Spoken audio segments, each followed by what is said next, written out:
Welcome class 6 students. Question number 8 देखते हैं exercise 10.3 menstruation का। क्वेश्चन क्या है देखिए एक बार पढ़ते हैं कि a floor is 5 metre long and 5 metre and 4 metre wide. एक फ्लोर है जैसे कि देखिए येलो कलर का फ्लोर 5 मीटर लेंथ और 4 मीटर इसकी विड्थ है। A square carpet of sides 3 metre is laid on the floor. एक स्क्वायर कारपेट जो है इस फ्लोर पे लगाया गया, तो ग्रीन कलर से दिख रहा है। Find the area of the floor that is not carpeted, यानी कि आपको जो ये येलो वाला पोर्शन दिखाई दे रहा है, यानी कि जिस पे कारपेट नहीं हो, येलो वाला पोर्शन, उस फर्श फ्लोर का एरिया फाइंड करना है जहां पर कारपेट नहीं बिछा है। तो क्लियर सी बात है बच्चों, अगर एक रेक्टेंगल में से आप एक स्क्वायर को कट कर दें, सपोज ये ग्रीन वाले पार्ट को आप कट कर दें, तो जो बचेगा वो येलो वाला पार्ट, जो कि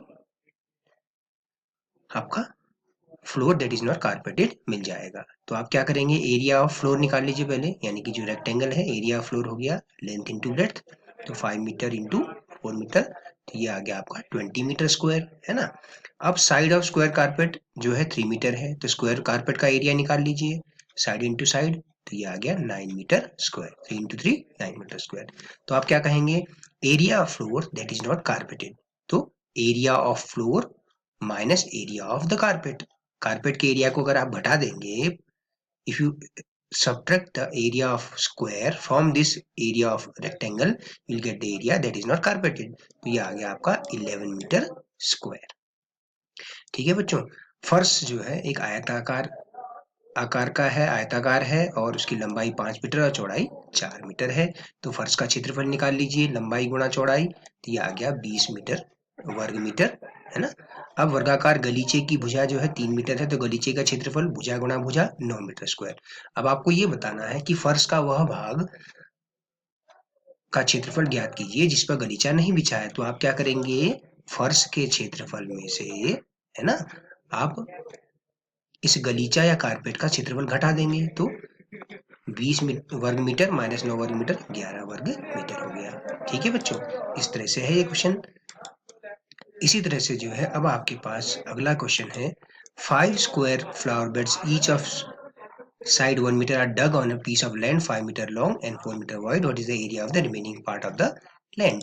तो 5 मीटर और 4 मीटर चौड़ाई वाले एक आयताकार भूखंड पर 1 मीटर भुजा वाले क्या कर रखे हैं, 1 मीटर भुजा वाले 4 क्यारियां बनाई गई। 1 मीटर भुजा वाले वर्गाकार क्यारियां बनाई, 1 2 3, ठीक है, 4 और 5। तो ये आपको प्रश्न में क्वेश्चन में दिया गया है। 5 मीटर इसकी विड्थ है और 4 मीटर 5 मीटर लेंथ है और 4 मीटर इसकी विड्थ है इस रेक्टेंगुलर लैंड की, और इसमें 1 मीटर के आपके पास स्क्वायर बने हुए हैं। तो आपको क्या फाइंड करना है, remaining part of the land, तो area of the land minus area of 5 squares. तो आप पहले स्क्वायर बेड की साइड लिखिए 1 metre, area of square bed, 1 square bed will be side into side that is 1 metre square, तो area of 5 square beds क्या हो जाएगा, 5 से मल्टीप्लाई कर दीजिए एक स्क्वायर बेड के एरिया को, 5 मीटर स्क्वायर आ गया। ठीक है, अब length of land 5 metre, breadth of land 4 metre दिया है, तो area therefore area of land, ये साइन जो होता है देयरफॉर का होता है, ठीक है। तो area of land will be equal to length into breadth, तो 20 मीटर स्क्वायर आ जाएगा। तो area of remaining part will be area of land minus area of 5 flower beds. तो आपका आ गया 20 metre square minus 5 metre square that is 15 metre square. ठीक है, आपने क्या कर दिया, एक क्यारी का क्षेत्रफल निकाला, भुजा गुणा भुजा, यानी कि 1 मीटर गुणा 1 मीटर, तो ये आपका आ गया 1 मीटर स्क्वायर, है ना। तो 5 कार्यों का क्षेत्रफल क्या हो जाएगा, 5 से गुणा कर दीजिए 5 वर्ग मीटर। अब भूखंड जो है आयताकार है, आयताकार भूखंड का क्षेत्रफल, आयताकार भूखंड का क्षेत्रफल निकाल लीजिए, लंबाई गुणा चौड़ाई, लंबाई गुणा चौड़ाई। तो आप यहाँ पर क्या कर लेंगे, थोड़ा सा आगे को इसको हम आगे सॉल्व कर लेते हैं। तो आयताकार भूखंड का क्षेत्रफल,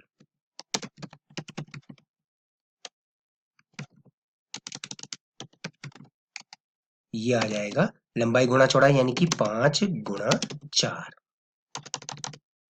5 गुणा 4 आ जाएगा, ठीक है, यानी कि 20 वर्ग मीटर, 20 वर्ग मीटर।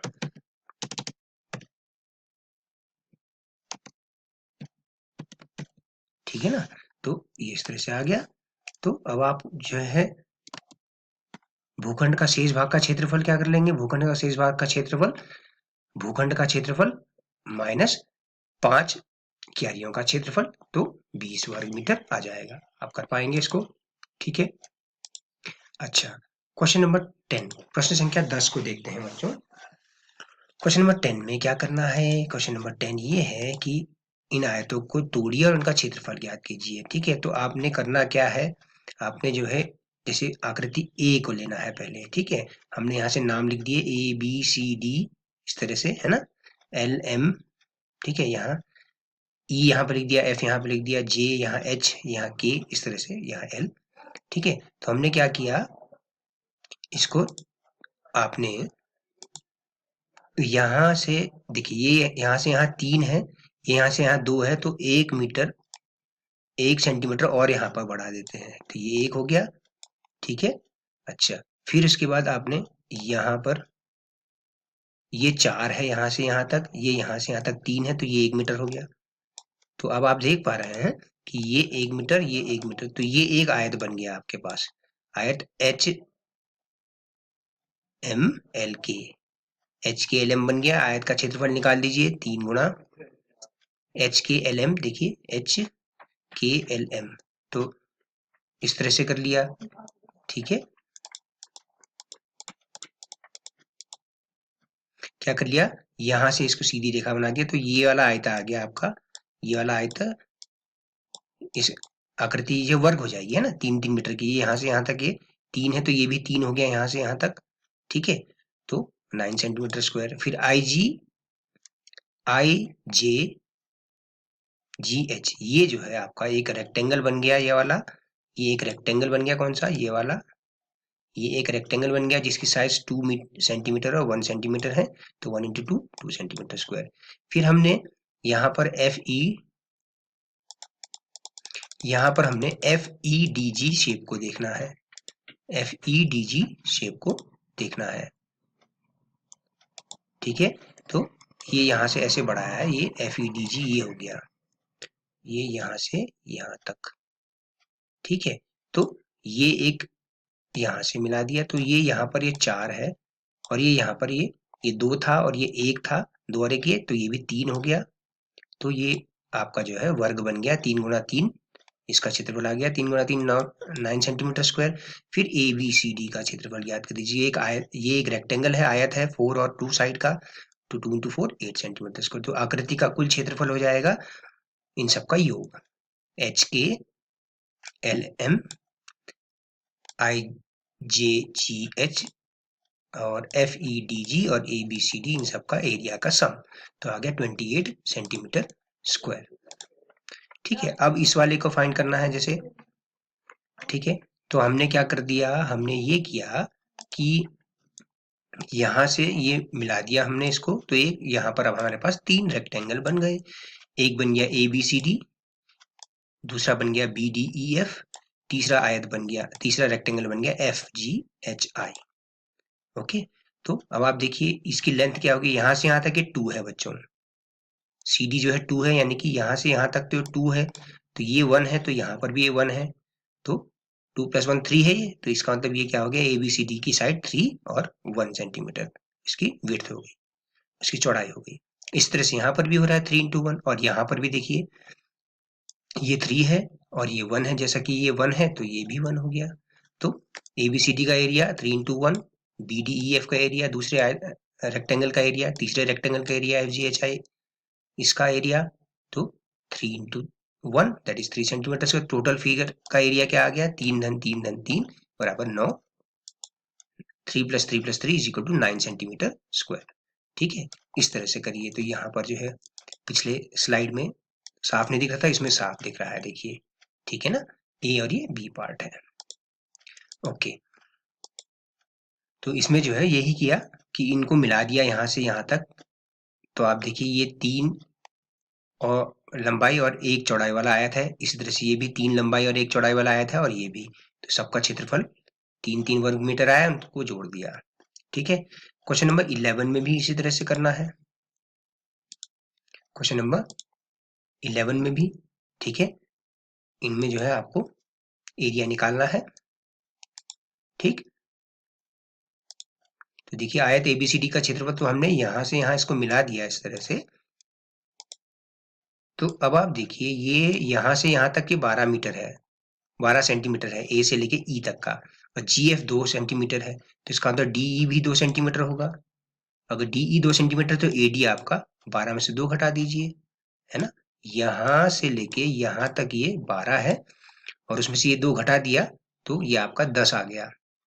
ठीक है। और इसकी चौड़ाई 2 मीटर है। तो आयत एबीसीडी का क्षेत्रफल चौड़ाई गुणा लंबाई 2 गुणा 10, भुजाओं का गुणनफल 2 गुणा 10, है ना, इसकी बात कर रहे हैं। ठीक। 20 वर्ग मीटर सेंटीमीटर। फिर डीई जीएफ हो गया, तो इसका क्षेत्रफल, इसकी चौड़ाई 2 और लंबाई 10 है, तो 10 गुणा 2 20 वर्ग मीटर। तो आकृति का कुल क्षेत्रफल हो गया इन दोनों का योग, यानी कि 40 वर्ग सेंटीमीटर। अब जैसे यहाँ पर ये आकृति है, ये सब सात सात सात है, सात सात सेंटीमीटर है सभी चारों तरफ से। तो हमने जो है यहाँ इन रेखा, इन दोनों को, शीर्षों को इस तरह से मिला दिया, तो हमारे पास 5, अब सारे जो है ये 7 है, तो ये भी 7 है। अगर ये चौड़ाई जहाँ 7 है तो ये भी 7 है, तो ये भी बीच वाला भी एक वर्ग है। तो हमारे पास कितने वर्ग मिल गए बच्चों? 1 2 3 4 5 वर्ग मिल गए। 5 वर्ग, कुल 5 वर्ग में, जिसमें प्रत्येक की भुजा 7 सेंटीमीटर है, तो एक वर्ग का क्षेत्रफल भुजा गुणा भुजा 49 आ गया। तो 5 वर्गों का क्षेत्रफल, यानी कुल आकृति का क्षेत्रफल आ जाएगा 49 गुणा 5 245 सेंटीमीटर स्क्वायर, 245 वर्ग सेंटीमीटर। अब इसमें देखिए आयत ए बी सी डी का क्षेत्र, तो अगर हम इसको मिला दे यहाँ से, तो ये एक आयत बन गया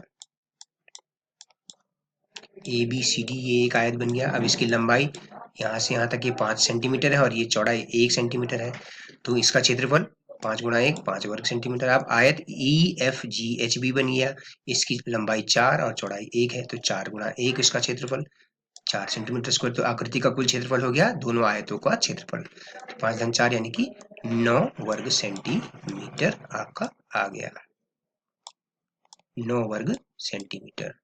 आप इसको वर्ग सेंटीमीटर को ऐसे लिखिए सेंटीमीटर स्क्वायर करके, है ना। तो this is what we have done. If I have to find the area of this shape, so simply I will join these points and write it as D and C. You can see here from A to E the length is 12 centimeter, right? So now you see GF is 2, so then DE will also be 2 centimeter. So that means the length of this portion, yani ki that is the rectangle ABCD will be 10. ABCD rectangle का length जो है 10 हो जाएगा, है ना। यहाँ से यहाँ 12, उसमें से ये 2 घटा दीजिए, तो ये 10 आ गया। तो इस रेक्टेंगल का लेंथ है 10 सेंटीमीटर और विड्थ है 2 centimetre, 2 into 10 that is 20 centimetre square. फिर डी एफ जी, ये वाले को, इस वाले का एरिया निकालिए, 10 इसकी लेंथ हो गई, विड्थ 2 हो गई, तो 10 इंटू 2 20 हो गया। तो टोटल इस पूरे फिगर का एरिया आ गया 40 सेंटीमीटर स्क्वायर। ठीक है। अच्छा, नेक्स्ट वाला फिगर देखिए, नेक्स्ट वाला फिगर देखिए, यहाँ पर क्या है कि इसको यहाँ से मिला दिया, तो ये सारी साइड्स जो है सब जगह 7 है। तो यहाँ पर देखिए अगर ये 7 है तो ये भी 7 है, ये 7 है अगर, तो ये भी 7 है यहाँ वाला, तो ये भी एक स्क्वायर है 7। तो हमारे पास इस फिगर में 5 स्क्वायर आ गए 7 सेंटीमीटर साइड के। तो there are 5 squares each of side 7 centimetre. तो area of 1 square will be 49, area of 5 square will be 245 centimeter square. Similarly, this one also is very easy. Simply you join these. So ABCD will be one rectangle. Its length is 5 and width is 1. Similarly, this EFHG, this one also is a rectangle of length 4 and width 1. So 4 into 1, area of ABCD 5 into 1, 5 centimeter square. So area of total figure 5 plus 4 is equal to 9 centimetre square. ठीक है बच्चों, तो इस तरह से ये आपका chapter complete होता है। अगर हम next chapter ratio and proportion start करेंगे। Thank you so much, have a nice day.